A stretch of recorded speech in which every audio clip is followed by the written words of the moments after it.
મિત્રો આજના વિડીયોમાં આપણે સમજવાનું છે કે મારી પાસે જે અત્યારે ડેટા છે કે જેની અંદર આપણે અલગ અલગ આઇટમ્સ અને આઇટમ આપણે કેટલા યુનિટ પરચેસ કરેલી છે તે દેખાડેલું છે.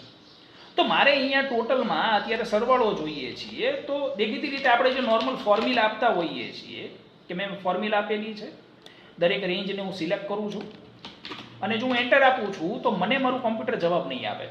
અને શું કામ જવાબ નથી આપતા? કારણ કે આપણે યુનિટમાં નંબર્સની સાથે સાથે યુનિટ પણ દેખાડેલું છે, એટલે કે પાછળ કેજી પણ દેખાડેલું છે. છતાં જો તમારે સરવાળો કરવાનો છે તો આપણે એના માટે થઈને શું કરશું? તો સૌપ્રથમ પહેલાં તો એ દરેક યુનિટને આપણે કાઢી નાખીએ અને ત્યારબાદ હોમ મેનુમાં જે અહીંયા તમને નંબર ઓપ્શન આપેલો છે તેના ઉપર જઈને તમે ક્લિક કરો.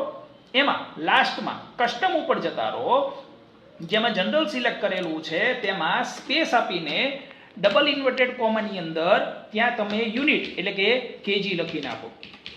ડબલ ઇન્વર્ટેડ કોમા ઓવર કરો અને ઓકે આપી દેશો.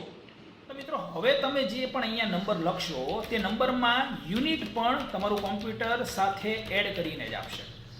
અને હવે જો હું અહીંયા સરવાળો કરું છું, મેં અહીંયા ફોર્મ્યુલા આપેલી છે, રેન્જને તમે સિલેક્ટ કરશો તો તમારું કોમ્પ્યુટર હવે તમને એ યુનિટ સાથે સરવાળો કરીને આપશે. જો આ વિડીયો તમને ગમ્યો હોય તો વિડીયોને લાઈક, શેર અને સબસ્ક્રાઇબ જરૂરથી કરજો.